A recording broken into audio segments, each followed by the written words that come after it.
जैसी शिक्षा होगी वैसा चरित्र होगा, जैसा चरित्र होगा समाज की वैसी दिशा होगी, और समाज जैसे चलेगा राष्ट्र उस दिशा में दौड़ पड़ेगा।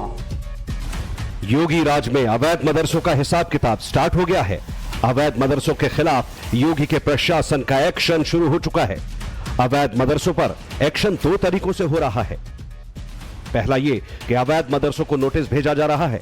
दूसरा फेज ये कि एसआईटी मदरसों की फंडिंग की जांच करेगी। ये नोटिस यूपी प्रशासन ने मुजफ्फरनगर के गैर मान्यता प्राप्त मदरसों को जारी किया है। इस नोटिस में क्लियर लिखा है कि मदरसा गैर मान्यता प्राप्त है, मतलब ये कि इसे सरकार से चलाने की इजाजत नहीं मिली है।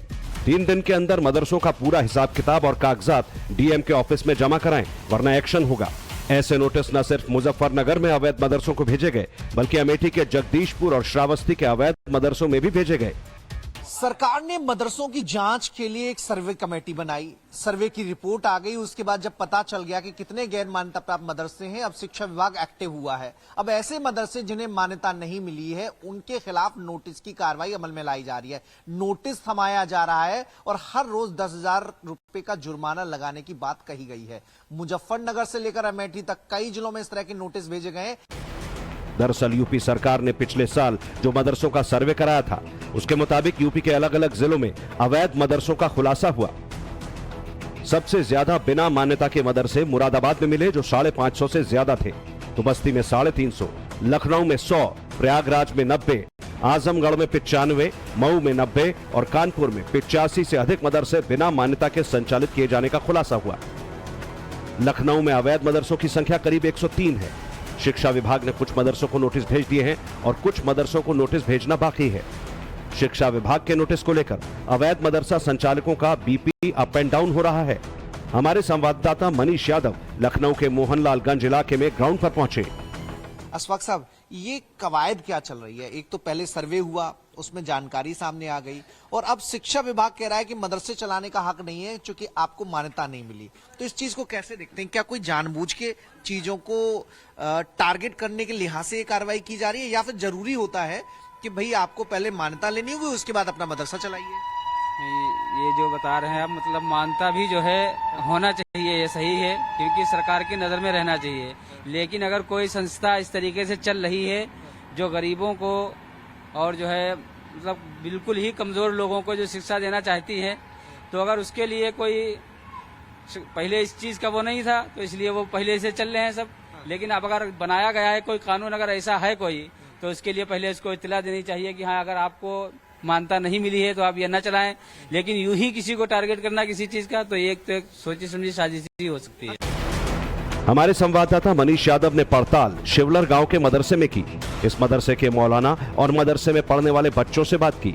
मदरसे के मौलानाओं से उनको मिलने वाली फंडिंग के बारे में जानकारी भी जुटाई, क्योंकि यूपी में अवैध मदरसों पर एक्शन के पीछे एक बड़ी वजह मदरसों को मिलने वाला विदेशी चंदा ही है।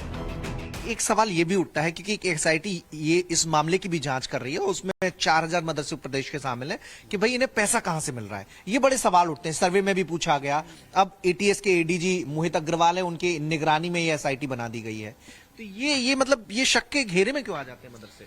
ये पैसा जो हम लोग मतलब मदरसे जो चला रहे हैं प्राइवेट यूं ही, तो वो हम लोग कोई एक अपना पैसा नहीं लगाते हैं, बल्कि ये पूरे आवाम का पैसा होता है। हम लोग जो है घर घर जाते हैं इस चीज के लिए कि भाई हमारा मदरसा चल रहा है, उसमें गरीब बच्चे पढ़ते हैं, तो लोग जो मदद करते हैं वही पैसा जो है इन लोगों को इस्तेमाल में आता है। अच्छा, जैसे अगर हम इसी मदरसे की बात करें तो कैसे फंड आते हैं, कैसे जुटाते हैं आप? क्योंकि 100 बच्चे और इतनी बड़ी इमारत, उसकी मेंटेनेंस, खाना पीना बच्चों का, तो वो जो है हम लोग जो मतलब पढ़ाने वाले जो हैं वो रमजान के महीने में हमारी छुट्टी रहती है, तो रमजान के महीने में हम गांव-गांव जाते हैं और जो है शहर में जाते हैं, तो जिन लोगों से मतलब जो भी कुछ मिलता है तो वो इन लोगों के लिए जो है इकट्ठा करते हैं और वही जो है उसी के जरिए से ये चलाते हैं। अच्छा अशफाक साहब, लोगों का जानना बहुत जरूरी है क्योंकि सवाल उठते हैं। तो कितनी रकम जुट जाती है और कितना खर्चा एक मदरसे पे आता होगा? केवल आपके मदरसे के अगर आधार बनाए आपके मदरसे को? हमारे मदरसे में लगभग जो है बच्चों के खाने के ऊपर जो है करीब 1 लाख रुपया मतलब जो है क्या नाम महीने का खर्चा आ जाता है। जी, तो इतनी इनकम हो जाती है रमजान के महीने में कि पूरा साल का 12 से 15 लाख रुपए कुछ जो है मतलब जो है क्या नाम हो भी जाती है कुछ। और हम लोग जो है मतलब जैसे इस वक्त जो है कोई आदमी जब पढ़ाई की छुट्टी होती है तब भी जाते हैं, मतलब इन लोगों के लिए करते ही हैं। इनके वालिदैन भी मतलब जो ताल्लुकात जिनसे होते हैं वो इनके वालिदैन भी करवाते हैं। अच्छा जी। अच्छा, इसका रिकॉर्ड भी, चूंकि जब जांच होगी एसआईटी तो रिकॉर्ड भी मांगेगी कि किसने कितना चंदा दिया, कैसे जुटाया, किन किन लोगों से। उसके लिए वो जो है रसीदें जो हम लोग काटते हैं उसके लिए वो रखी हुई हैं। अच्छा, रसीदें नाम लिखे हुए हैं। अच्छा, जी तो वो जांच की जा सकती जी है। बिल्कुल। कोई कह रहा है कि उनका मदरसा कोई सोसाइटी चला रही है, तो कोई कहता है उनका मदरसा चंदे से चलता है, लेकिन पूरी डिटेल किसी के पास नहीं। हमने इन मदरसे में पढ़ने वाले बच्चों से भी बात की। यहाँ पढ़ने वाले बच्चों का लक्ष्य डॉक्टर, इंजीनियर और प्रोफेसर बनने का है, जबकि इन मदरसों में तालीम की दुहाई देने वाले मौलवी बच्चों को केवल इस्लामिक पढ़ाई ही करवाते हैं। सारे लोगों का यही है कि मतलब घर से फीस जो आपका खर्चा देते हैं सारे लोग हैं? जी जी जी। अच्छा, और कंप्यूटर वगैरह कुछ पढ़ाया जा रहा है? जी नहीं, हिंदी, इंग्लिश, उर्दू, अरबी। अच्छा, पढ़नी है कंप्यूटर? जी पढ़नी है कंप्यूटर? जी पढ़नी। अच्छा, बाकी जो मॉडर्न एजुकेशन होती है उसे लेकर क्या है, मतलब वो इच्छा होती है पढ़ने की जो आजकल बाकी पब्लिक स्कूल में होते हैं, या फिर लगता है कि नहीं यही नहीं, वो भी पढ़नी है। अब इसके बाद अब हाफिज बन गए, अब इसके बाद वो भी पढ़ेंगे।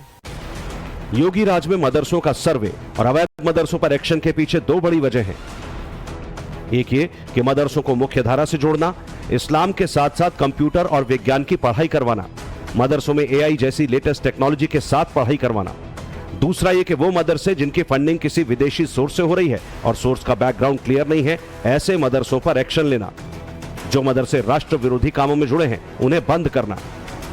देखिए, उत्तर प्रदेश की हमारी योगी सरकार, प्रधानमंत्री मोदी जी का जो नारा है कि मुस्लिम नौजवानों के एक हाथ में कुरान शरीफ और एक हाथ में कंप्यूटर यानी टेक्नोलॉजी यानी विकास हो, उस सोच के साथ पूरी ईमानदारी पे से धरातल पे काम कर रही है। आज मदरसे में हमने आधुनिक शिक्षा को मदरसे से जोड़ा, हमने खेलकूद की प्रतियोगिताओं को मदरसे से जोड़ा, और एक कदम आगे बढ़ते हुए अब मदरसे के छात्र भी डिजिटली पावरफुल हों, इस दृष्टि से मदरसों में भी आर्टिफिशियल इंटेलिजेंस के बारे में हम इंट्रोडक्टरी क्लासेस चला रहे हैं। यूपी में अब लंका दहन के बाद इन अवैध मदरसों का दहन होगा। योगी राज में अवैध मदरसों पर एक्शन की तलवार लटक रही है, तो दूसरी तरफ एंटी योगी गैंग को योगी के खिलाफ नया हथियार मिल गया है।